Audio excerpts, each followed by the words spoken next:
जिस बहन को उसके अपने घर से धक्के मारकर निकाला गया, उसी बहन का सड़क पर लहूलुहान पड़ा जिस्म देखकर राफे ने कसम खा ली कि अब शेरी और अरसलान की जिंदगी का हर सुकून छीन लिया जाएगा। एक तरफ अरीशा अस्पताल में मौत और जिंदगी की जंग लड़ रही थी, तो दूसरी तरफ जायशा अपने ही अपनों की बेरहमी का शिकार होकर सड़क पर तड़प रही थी।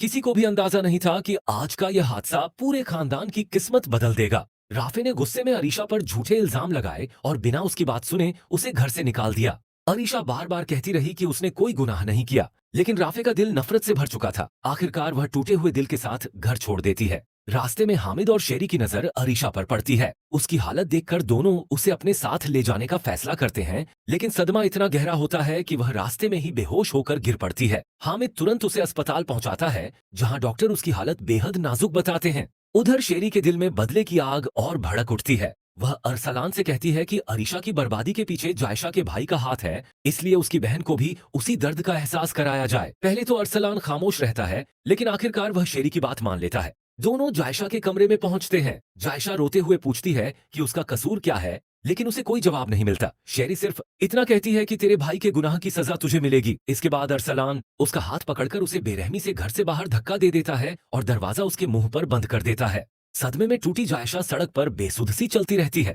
उसकी आंखों के सामने सिर्फ अपने टूटे हुए सपने घूम रहे होते हैं। तभी तेज रफ्तार से आती एक गाड़ी उसे जोरदार टक्कर मार देती है। वह कई फीट दूर जाकर गिरती है और उसका पूरा शरीर खून से लथपथ हो जाता है। उसी समय वहां से सुफियान गुजर रहा होता है। जायशा को उस हालत में देखकर उसके पैरों तले जमीन खिसक जाती है। वह दौड़कर उसे अपनी बाहों में उठा लेता है और बार बार कहता है, जायशा आंखें खोलो, मुझे छोड़कर मत जाना। कुछ ही देर में राफे भी वहां पहुंच जाता है। अपनी बहन की हालत देखकर वह पूरी तरह टूट जाता है। जब सुफियान को पता चलता है कि शेरी और अरसलान ने जायशा को धक्के मारकर घर से निकाला था और उसी सदमे में उसका एक्सीडेंट हुआ, तो उसका गुस्सा फूट पड़ता है। वह दहाड़ते हुए कहता है कि अगर जायशा को कुछ हुआ तो वह शेरी और अरसलान को कभी माफ नहीं करेगा। राफे भी अपनी बहन का हाथ पकड़कर कसम खाता है कि उसने अरीशा के साथ बहुत बड़ी नाइंसाफी की, लेकिन अब अपनी बहन पर हुए जुल्म का बदला लेकर रहेगा। उसकी आंखों में सिर्फ बदले की आग जल रही थी। अस्पताल के बाहर पूरा परिवार बेचैनी से डॉक्टर के बाहर आने का इंतजार कर रहा था।